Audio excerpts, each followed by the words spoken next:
right, shalom, shalom. I'm here, Pastor Corey, coming back to you all once again concerning our talk for the day. And, I want to readdress where we left off the last time with our pre-talk for what happened to the daughter of Zion, or the daughters of Zion for that much. And I welcome you all. I know we're getting ready for Sister to Sister, and they have just been absolutely knocking it out the park. Sister Mother Jennifer and Sister Ashley have really laid a hold on some good things. And so I'm glad to be a part of a ministry where, we are having the opportunity to share with, you all those things which concern the Most High Yah. And so, as we get ready for Sister to Sister, I just want to come on here briefly and share with you all a few things that are valuable, for us to consider. And so again,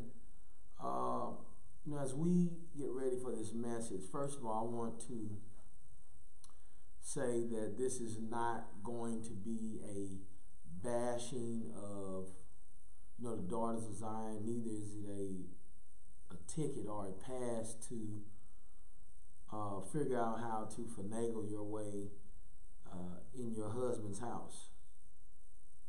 But I just today, I was talking to some of the sisters that I have on a nutrition plan, and one of the sisters was telling me how she just in a matter of the short time that she started the program, that she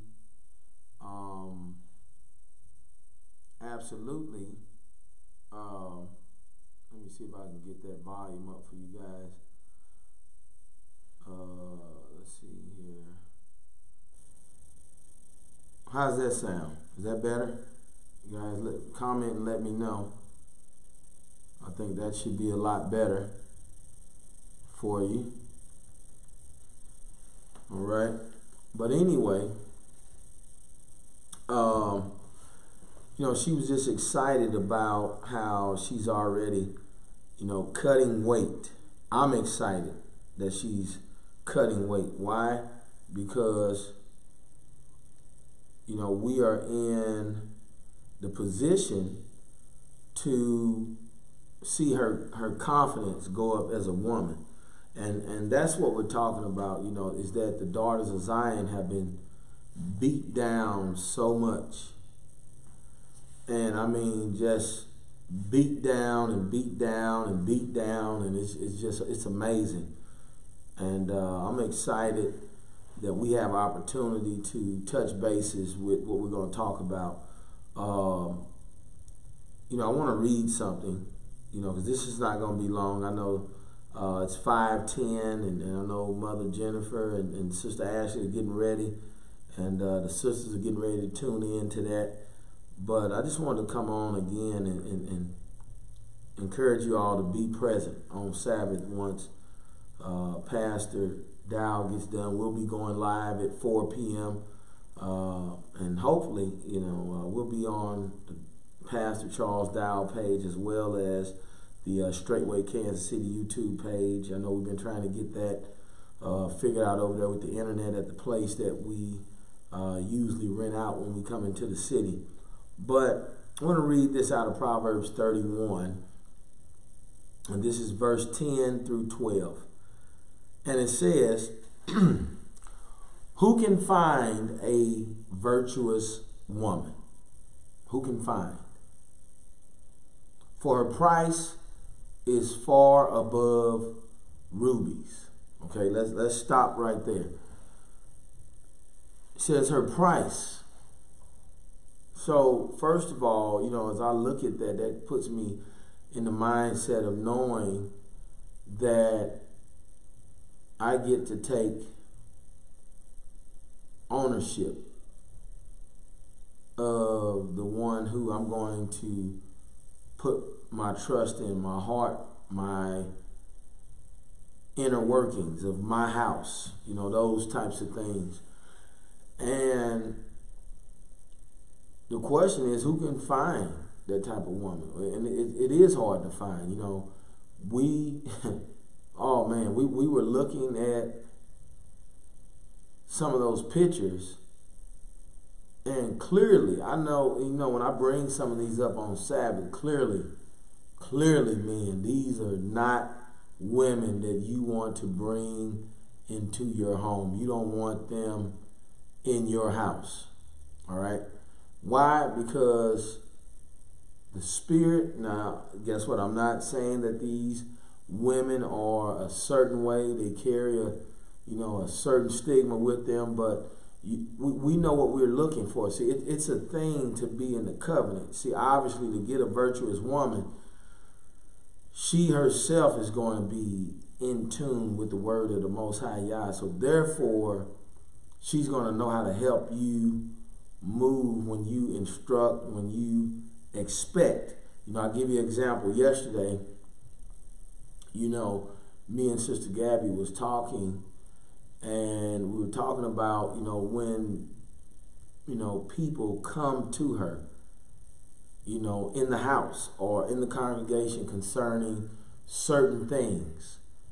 And she knows me well enough to know what I'm going to say yes to and what I'm going to say no to. And so some of those things like that, then guess what? I don't have to stop because I'm running all day long. I'm in the process of just working the work that I need to work in the ministry, among the congregation and whatever else I can help out with, that's going to free, the leadership of, having to deal with so many, issues. Because there are a lot of issues, that goes on. And, whatever I can help out with, I try to help out with. But, still in my own life, I have my children, I have the ministry, my family, my wife, my business, the congregation here, and then so it's not as full as pastors, but it's a full, believe me, it's a full plate. I'll sign some of you up really quick, and you'll find out that I need to take a few steps down because this is not something that I want to take on. But the good thing is that when you find a virtuous woman, I find myself, in positions where my wife is able to handle those things, like, paying bills, or if someone comes upstairs to, bring in bill money, or, just things that she can handle that I don't have to get calls about. Also, I don't have to worry about me being at the gym and, somebody knocks on my door as soon as I leave. I remember I had a gentleman, a guy, that went to college with me long ago. And I remember when he and her, they moved to Iowa. And I talked to him, and I said, I asked him if he was still married. And he's like, no, man, it got pretty crazy. And I was like, what do you mean? He said, well, the guy 2 houses down across the street was sleeping with my wife, when I was going to work. And I was like, really? And the thing about it is, she was like that in college. You knew that because the track record, the history showed, and so these are the things that that we have to begin to erase, because now what about that lady? Now, what status is she in? Well, last I heard, she's married now, But again, the person that she's married to had to take on all of this weight of all the things that she's doing. Because I know her history because she used to come by the fraternity house. And I can't tell you how many guys slept with her at the fraternity house. And so when, the guy that I know married her, even when he was getting serious with her, I was warning him. I said, brother, you can't make a whore out of a housewife. All right? And that was back then. And so, I was telling them that in all honesty because I didn't want him to experience the hurt that he experienced from marrying her and thinking he's going to move her to a small town in Iowa. Well, guess what? The unthinkable happened. All right? And so I don't have to worry about that, because, a lot of times I come in, my wife had already have sat down in the book with my sons and my daughter. They have constant projects going to keep them reminded of the Most High Yah. And so that's one of the things that, I love or that I'm excited about is that she is on top of those things, all right? And I see that the YouTube has cycled, and I don't, so if it cuts out, I can re-upload, but I'm plugged directly into the wall, so I don't know what's happening there. But anyway, my wife, is one that she does those things without me having to twist her arm. All right, so we're gonna end this off here pretty soon, but I just want to bring a few things out, in terms of my thoughts as we get ready to go into this teaching. We're definitely gonna break it down into 2 parts, and I'll talk about that here in a second. But verse 11 in Proverbs 31 says, "The heart of her husband doeth safely trust in her, so that he shall have no need of spoil. She would do him good and not evil all the days of her life." Bingo. Bingo, bingo, bingo. That right there, that is what I'm talking about. How do we get back to that place? And so from a mental standpoint, you ask yourself, especially if you're dealing with self-condemnation and you are condemning yourself about the number of men you've been with in the past, the number of times you have given yourselves in hope of having something long term, and then you find out that this man used you just like all the other men previously used you. Or you're in a situation where you have several different fathers of your children that have left you in a situation where now, it's going to be rare that you find somebody that wants to take on the task of, loving you and then loving 13 other children that are from 13 other men. And so you do find cases like that, but in the case of the Most High Yah, what we're talking about, is the position that the daughters of Zion have put themselves in. And that's what I think we're going to focus on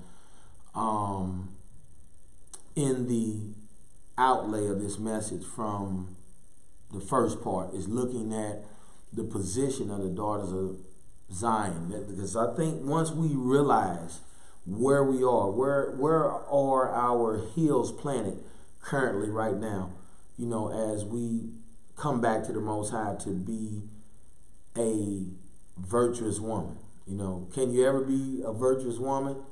You know, after that hard life, after being ran down in the ground and being used up, yes, you can be a virtuous woman. You know, can I be renewed from all the bull crap and the shit I did in my life?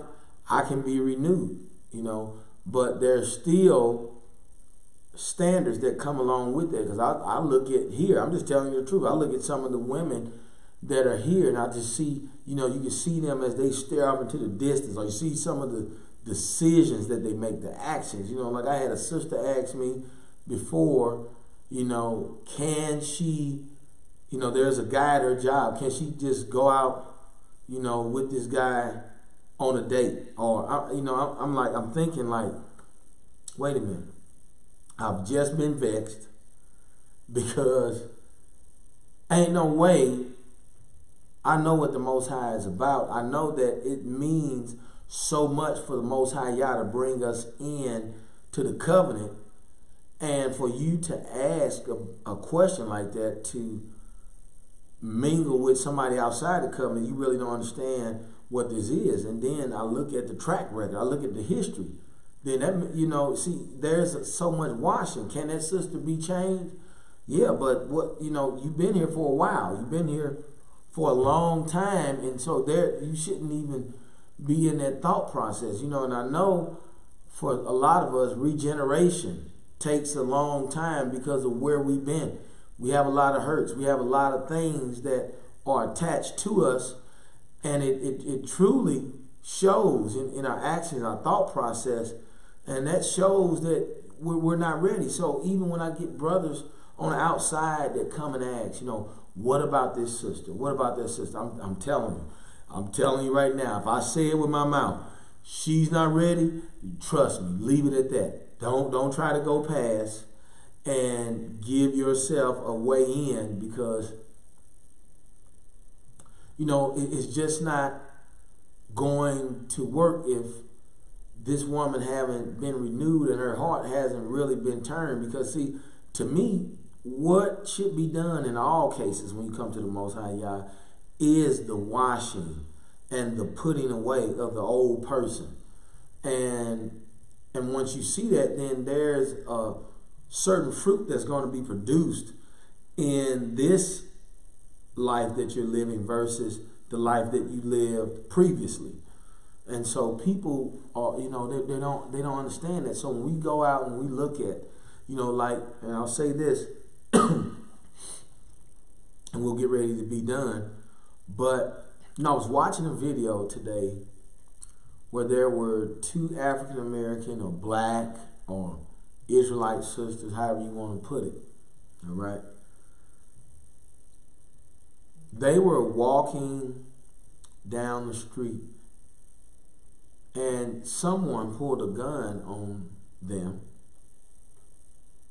And so they said something back to the guy that pulled the gun out on them. And, excuse me, they called the police. Well, what ended up happening, the people that called the police was taken down. And me and my Isha was talking this morning. See, that's one of the even more so the reasons to get out of the cities, to get our daughters away from those types of things. And the predicament that she was in was that your children are at home by themselves, and they are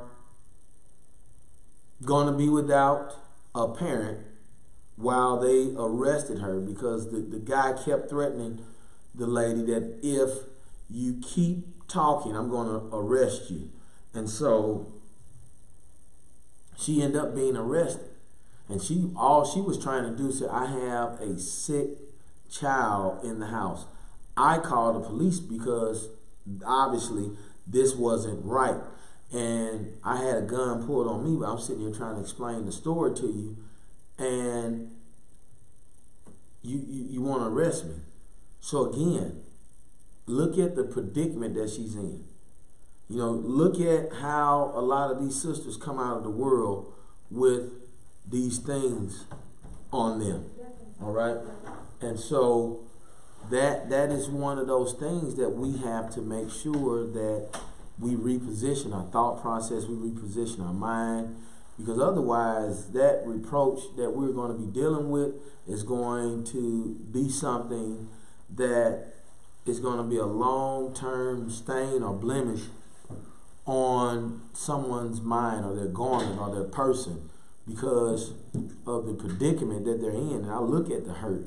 And so hopefully when we bring to light some of these things this coming Sabbath, that you all will begin to take note, research, look into some of these things, even search your own soul, your own self, so that we can begin to be set free of these things that are weight. You know, as I close this out, you know, it's a song reminded me of way back in the world called Bag Lady. I used to wonder what that was about long ago, but as you know, time went on, I began to understand what those bags are, and this is the one place where you can come and begin to release those bags and get rid of them, and you know, all is well. Hey, you all have a great evening. Get ready for Sisters to Sister broadcast. We're looking forward to it, Mother Jennifer and Sister Ashley, and we'll see you all this Sabbath.